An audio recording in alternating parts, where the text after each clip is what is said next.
Namaste and good morning, everyone. Let's do some prayers. Om Guru Brahma, Guru Vishnu, Guru Devo Maheshwara, Guru Sakshat Parbrahma, Tasmai Shri Guruve Namah. Om Bhur Bhuvaswaha, Tatsavitra Varenayam, Bhargo Devasya Dhimahi, Dhiyo Yo Nah Prachodayat. Asto ma sadgamya, tamso ma jyotirgamya, mrityurma amritam gamya. Om sahna vavtu, sahna bhunaktu, saviryam karvavai, tejasvi navadhitamastu, ma vidvishavahi. Om shanti shanti shanti.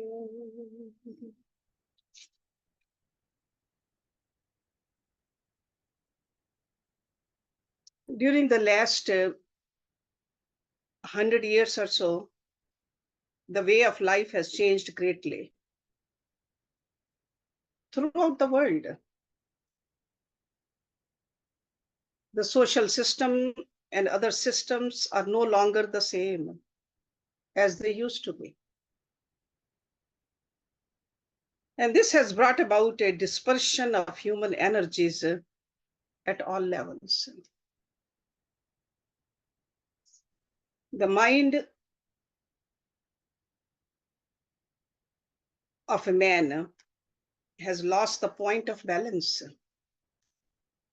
and harmony in every sphere of existence. One thing which has not changed, what God is. And compared to God, what a Jeev is. We all hear this term Sarva Vyapak. God is Sarva Vyapak, everywhere. On the other hand, Jeev is Vyapta in one body.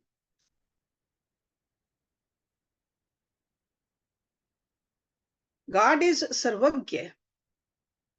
That means God knows everything. And on the other hand, Jeev is Alpagya, knows a little.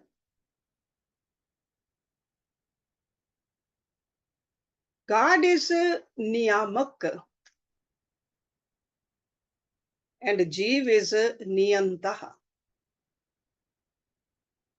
Niyamak means implementer of niyams. And Jeev is Niyanta means us Jeevs are under his niyams. Another term which we often use, God is Dharak.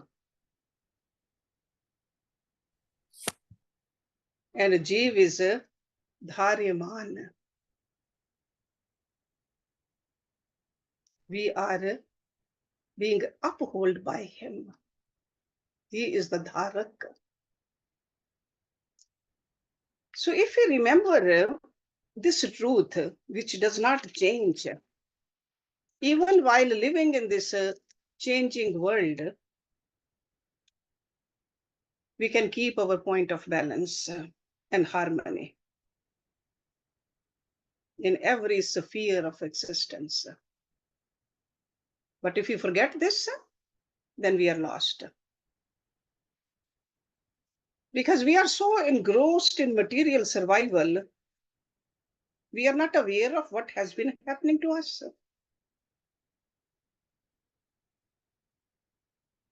We are faced with a new epidemic of stress related to disorders caused by our inability to adapt to the highly competitive pace of modern life.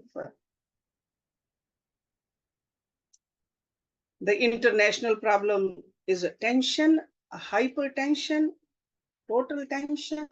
Those are the words we often hear. If you are able to balance your tensions, you can control your emotions, your anger, and passions. And you can control even the bodily diseases.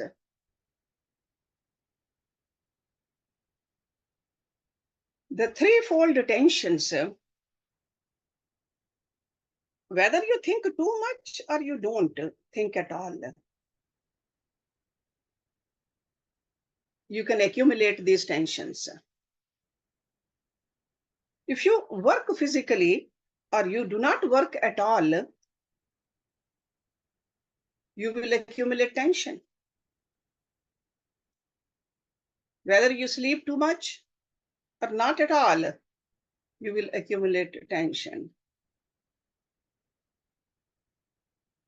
Whether you take a high protein diet, a carb diet, or a vegetarian diet, or any other kind of a diet, you will accumulate tension. And these tensions amass in different layers of the human personality. They accumulate in the muscular, emotional, and mental systems. In yoga, we deal with the problems of tension with a wide periscope.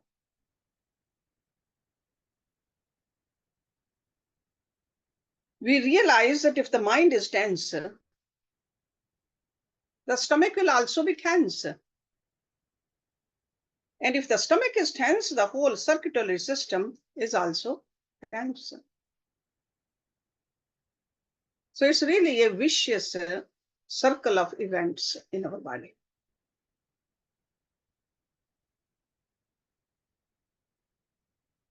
So relaxation from tension is one of the chief concerns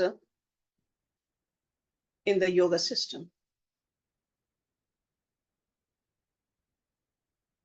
These inner tensions of the individual contribute to collective psychological tensions, which can manifest unhappy family life, chaos, and disorder in social life. There could be aggression, warfare between the communities and nations. So the yogic texts, they all state that peace can only be found within, never without. So if we wish to create a more peaceful world, we must first to learn how to relax and harmonize our own body and mind. And if we remember our relationship with that Almighty, which I just in the beginning told you, who is Sarvagya, who is Sarvavyapak. No matter where we are, he's connected with us. These tensions, so-called tensions, they just melt away. So the yogic philosophy, as well as the modern psychology, enumerates three basic types of tensions,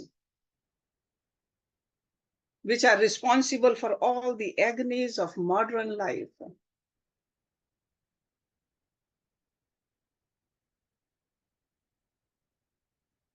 The yogis, they have given us a systematic practice.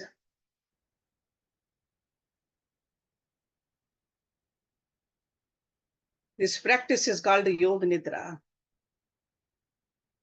All these kind of tensions, or if you want to call them threefold tensions, can be progressively released. First kind of a tension is called muscular tension.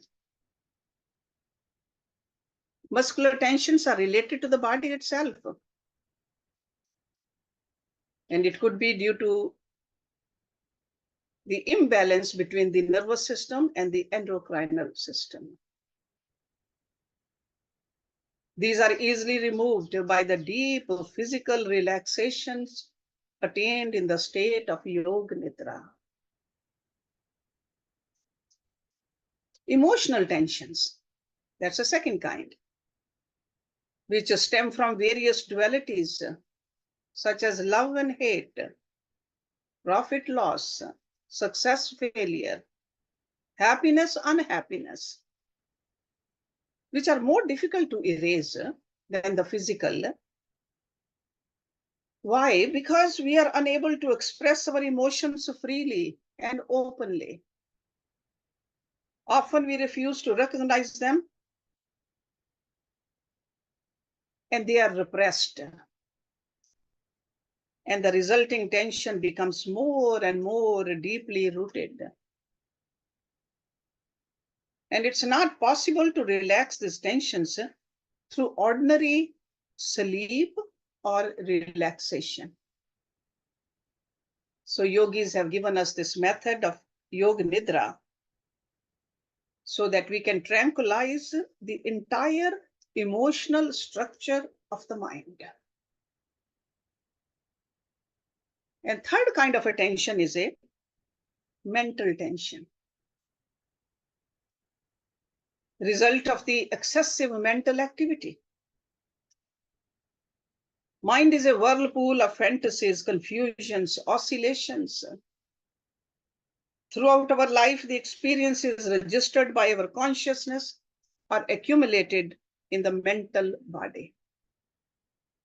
From time to time, these explode, affecting our body, mind, our behavior, and our reactions also. When we are sad, angry, or irritated, we often attribute that condition of the mind to some superficial cause. But the underlying cause behind our abnormal behavior lies in the accumulated tensions on the mental plane. So Yog Nidra is the science of relaxation, which enables each of us to dive deep down into the realms of the subconscious mind. And that's how we release and relax mental tension. That's how we establish harmony in all facets of our being. Most people think that relaxation is very simple. Just recline and close your eyes. You are tired, so you go to bed. And you think that is relaxation. But unless you are free from a muscular tension and your emotional tension, you are never relaxed. Despite a superficial sense of well-being, most people are full of tension all the time. They habitually bite their nails, scratch their head, stroke their chin, or tap their feet, or they may pace about restlessly, or even they talk compulsively, and they display constant irritability, or some people even become a chain smoker, or they cannot live without a drink. So people do these things because they lack awareness of their own inner tension.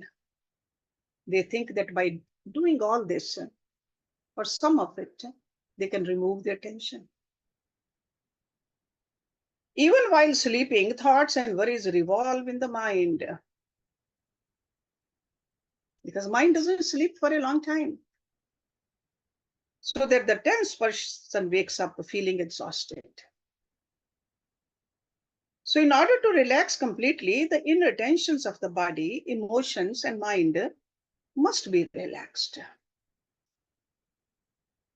So that's why these yogis, they gave us the practice of Yog Nidra. It's a very scientific method of removing these tensions. The total systematic relaxation of a Yog Nidra is equivalent to hours of ordinary sleep. This is one of the secrets of superhuman efficiencies and energy of many great yogis, past and present. The yogis who have managed to achieve so much in one short lifetime. Yog Nidra. Through the practice of Yog Nidra, we are not only relaxing, but restructuring and reforming our whole personality from within. All our life, we are just obsessed with the outer layer of our body. But the deep layers of our personality, we need to take care of. Every session, we are burning the old sanskars. Every session of Yog Nidra, I mean. Habits, tendencies, in order to be born anew. And what is the secret of this transformation? Release of tension, relaxation, and peace of mind are the secret of transformation. When a person is under tension, his behavior is influenced. And when that person relaxes, becomes natural. Person knows the reality, the truth. Then person knows how to behave because the knowledge of truth is necessary for right behavior. And knowledge of truth only comes when you are free of tension.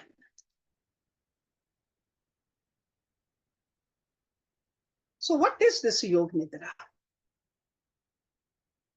Yog Nidra means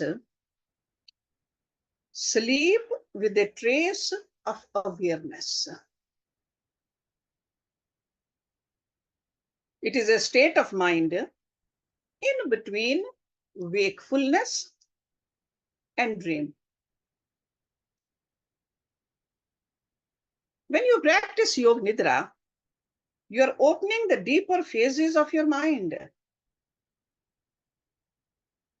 At this moment, your intellectual mind is operating. But when you are able to relax, the subconscious and unconscious levels of the mind open. The subconscious and the unconscious mind are the most powerful forces in the human beings. So the simple practice of Yog Nidra has the capacity of penetrating into the depths of the human mind.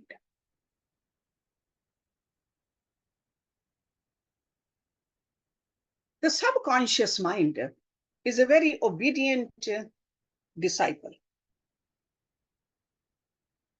It immediately carries out the orders that you put it. If you know how to practice Yog Nidra, you can train your subconscious mind completely. In Hindu mythology, the symbol of Yog Nidra is Lord Narayan. When he is reposing on the ocean of milk, he is lying on a large serpent. That serpent has many hoods, and the beautiful Lakshmi is massaging his feet.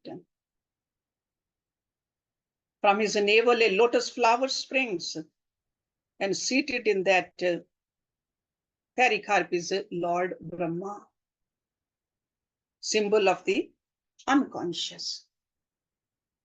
This means that in Yog Nidra, your unconscious manifests. Your blanket you're lying on is the serpent, and the floor is the milk ocean. So when you practice Yog Nidra, you must completely relax Because this is not a practice of concentration. In daily life, most people are not very receptive. But in Yog Nidra, the mind assumes a very receptive phase. Just as you melt iron and then cast it in a particular mold, in the same way, there is a phase when the mind is melting, and at that time you can cast good and creative impressions on it. So receptivity of the mind can be awakened only when the dissipations are removed. And in Yog Nidra, we do this by awakening an emotional structure of the mind. If I say that this is right and that is wrong, you may agree with me. But that is an intellectual agreement. But of the fact that you agree, you may not be able to implement it in your daily life. And what is the obstruction? There must be some reason why it is so difficult to put our ideas into practice. All the highest ideals of life should not remain in these scriptures. We must start to live them. So Yoga Nidra puts us in touch with our psychic personality, which is responsible for all that we think and we do. With the help of Yoga Nidra, we can start to act on these ideals in which we believe.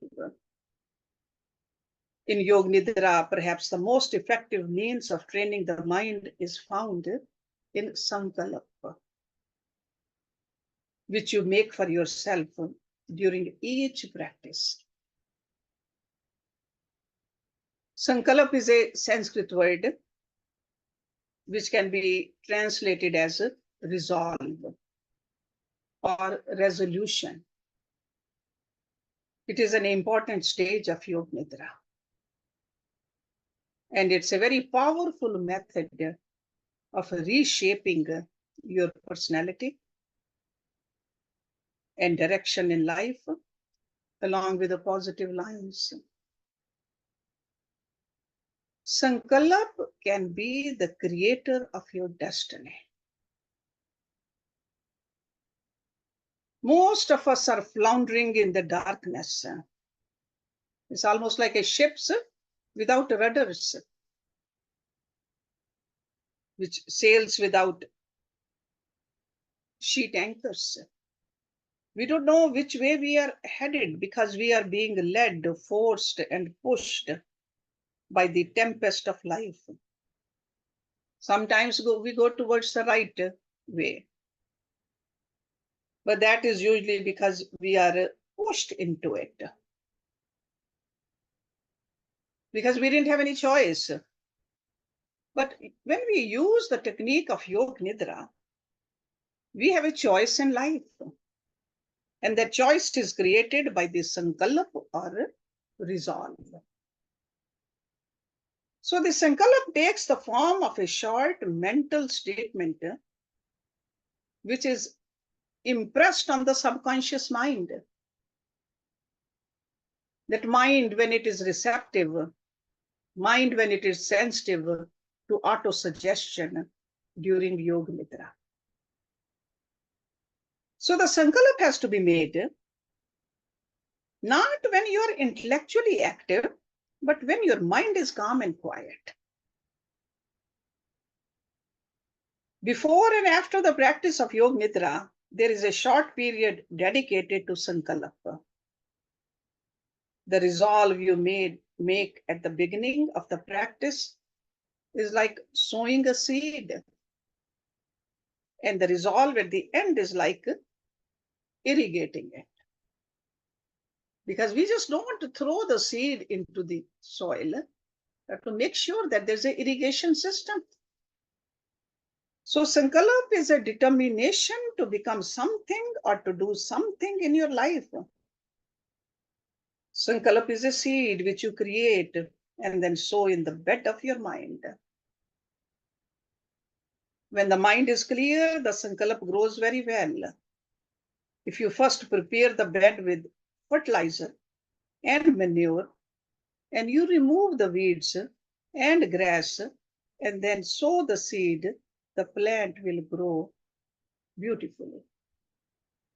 Many people make intellectual resolves which rarely bring result. This is because the resolve is either not planted deeply enough, made when the mind is disturbed, or when the mind is not ready to receive it. So for success, the sankalp needs to be planted with the strong willpower and also the feeling. It should be planted when the mind is relaxed and ready to accept and absorb it. Such a state occurs during Yog Nidra.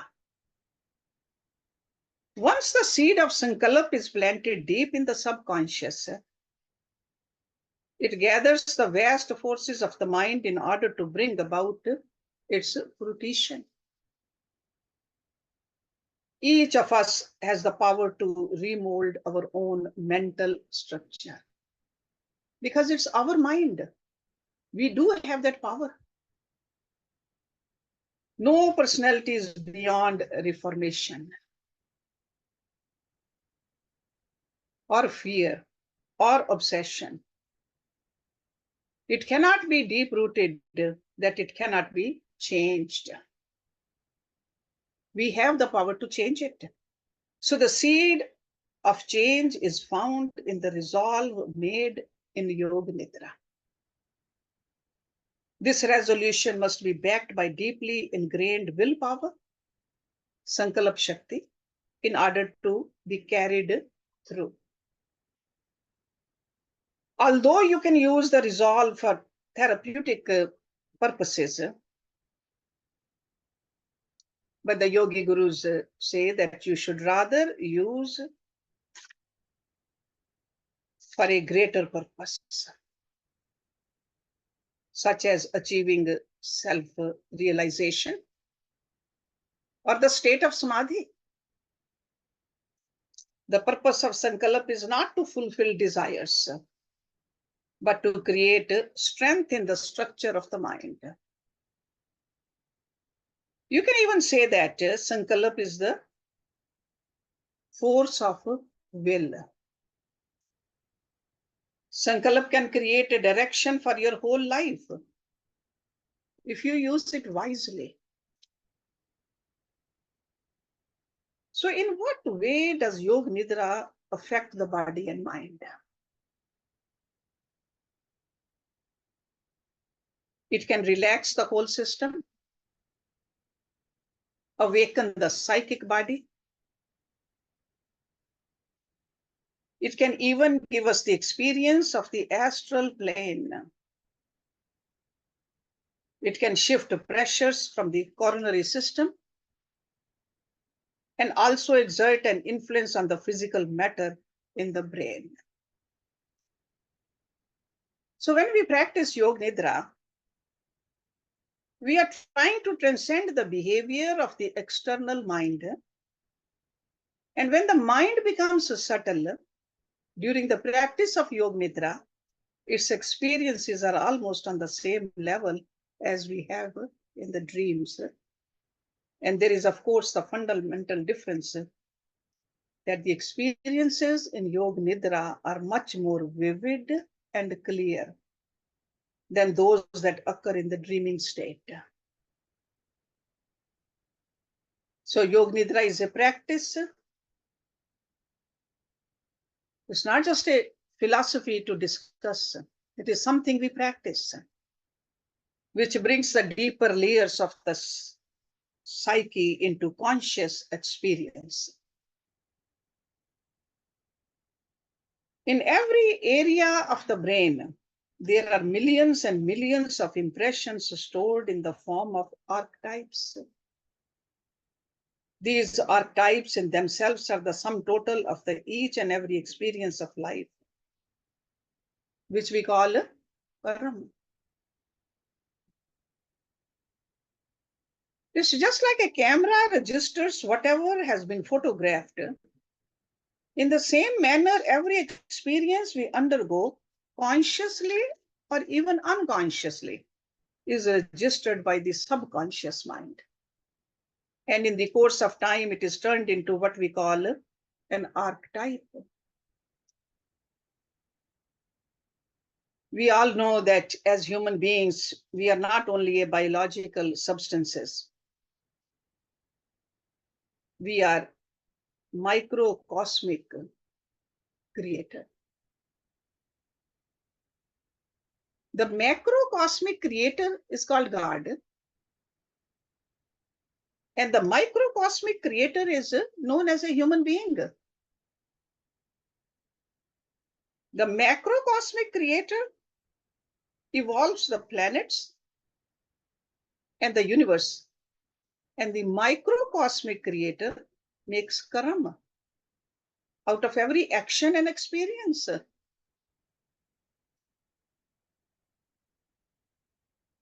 The karmas or sanskars are accumulated in the layers of our inner consciousness.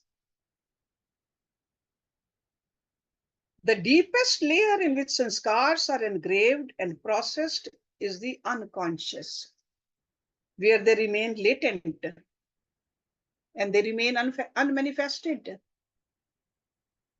The second layer of sanskars is not so deep. This is the subconscious level. So first one is unconscious level. The second one is subconscious level, where the sanskars are in the process of transition, manifestation, or storage.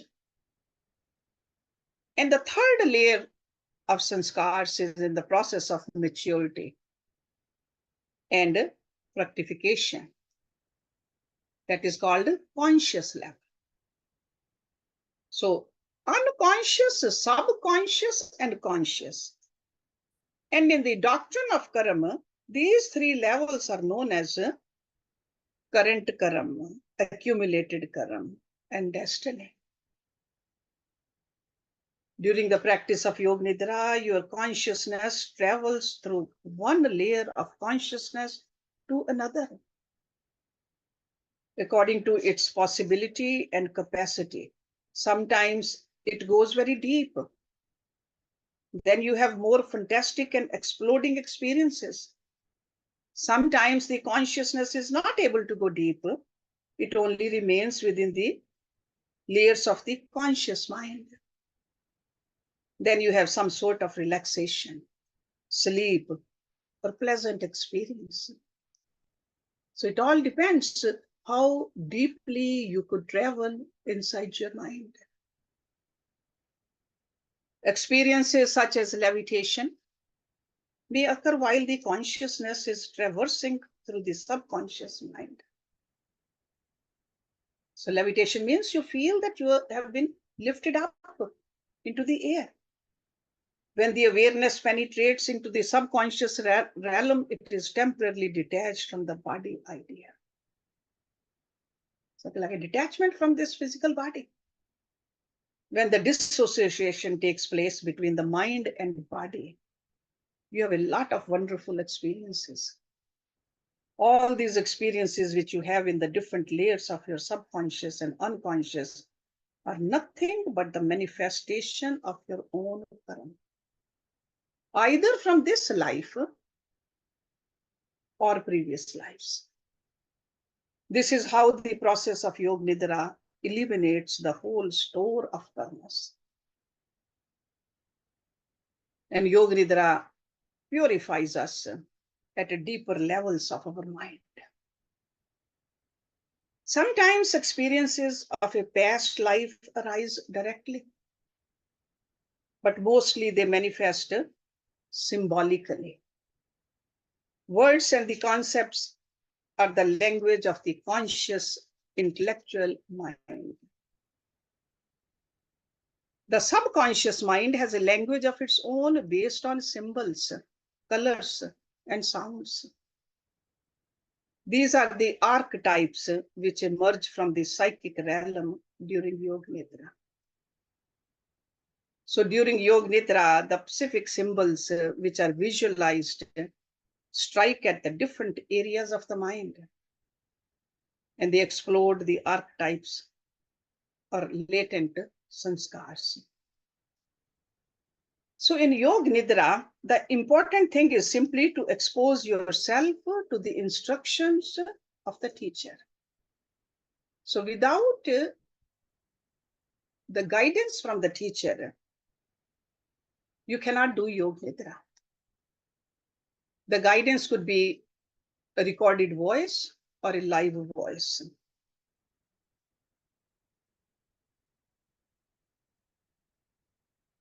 So now you have all heard about the different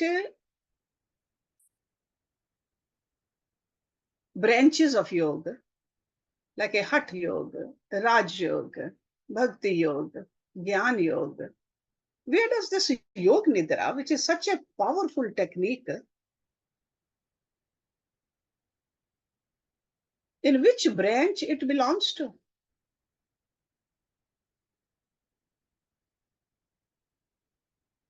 Yog Nidra belongs to the higher states of Raj Yoga.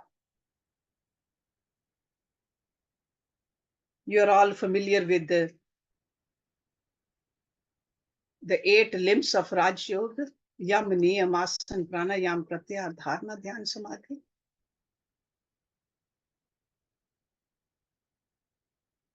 Yog Nidra is essentially a method of Pratyahar. See, Pratyahar is one line item in that Raj Yoga, Ashtanga Yoga. So awareness is progressively withdrawn from the external world, the body, the process of breathing, the conscious mind, and finally the unconscious mind.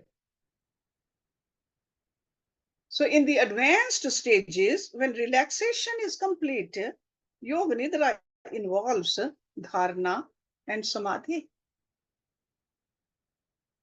So in the practice of Yoga Nidra, the mind gradually becomes one-pointed. Awareness is maintained by concentrating on the auditory channel, because I told you that you are listening to the teacher or the guide. The rest of the terminals are disengaged. That means the eyes are closed. You're not smelling anything. You're not doing anything. All you're doing is just lying down and listening to the instructions. So connection in the cerebral cortex are disassociated so that no message gets through to the motor organs. You are completely in a Shavasana pose. When the senses are disconnected for some time in Yoga Nidra, this is the 5th stage of Raj Yoga. And 5th stage is Pratyahar, withdrawal of the senses. So the science of Yoga Nidra is based upon the receptivity of consciousness.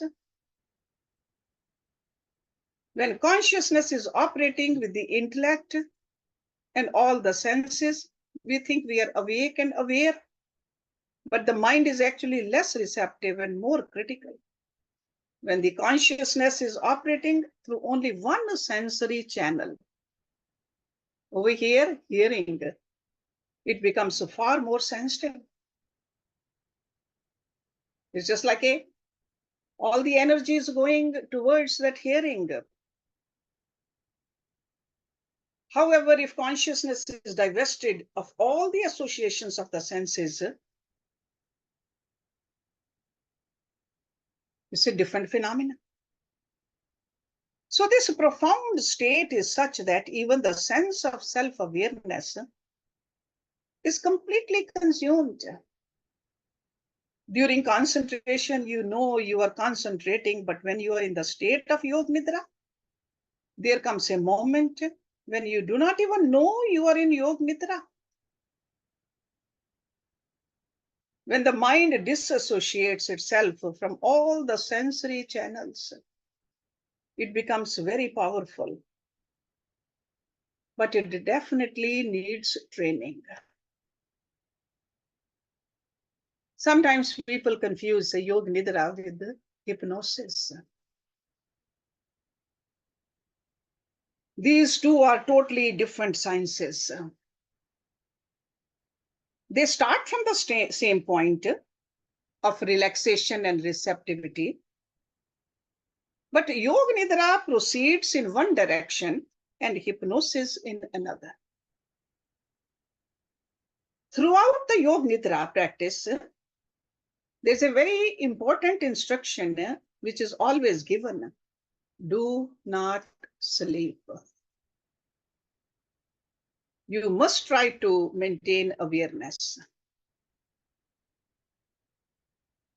You are told that you are relaxed, but do not sleep. So you are not conscious on the sensory level, but you are conscious of practicing Yoga Nidra. Brain is completely awake. It receives a higher quality of stimuli and develops a different type of awareness than that we are experiencing now. However, in hypnosis, the subject is led into a deep sleep in which the brain is completely shut down. The consciousness is confined to a small area and the capacities are limited. This is a very tamasic condition. While Yoga Nidra increases the capacity and creates a sattvic condition. And it has the ability to take us even beyond sattvikta. You're all familiar with the three important nadis or energy channels in our physical body: Ida, Pingala, and Sushumna. Ida conveys the mental force, Pingala the vital force, and Sushumna the spiritual force.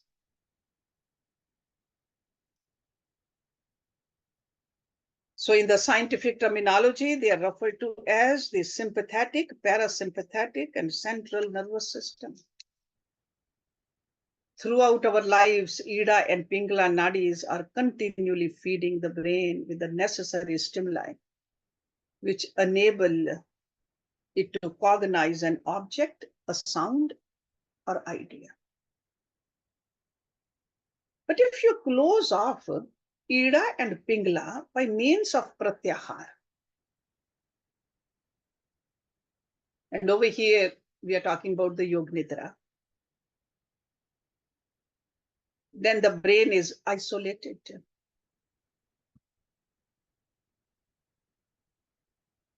That is hypnosis. But if at the same time you can awaken Sushumna, then the central nervous system is awakened. And in place of Ida and Pingala, Sushumna will supply the necessary energy and stimuli to the brain. So that's how technically they are different. Hypnosis versus Yoga Nidra. So during Yoga Nidra, because Sushumna Nadi is functioning, the brain receives a higher quality of stimuli and a different type of knowledge. So it is a technique which leads the mind to illumination and independence of judgment. It's not the instructor who's doing it. It's the practitioner. Instructor is only instructing, but the practitioner consciously cultivates his own inner faculties. and allows the intuitive inner knowledge to blossom forth. So in hypnosis, the therapist generally dominates the mind and the will of the subject.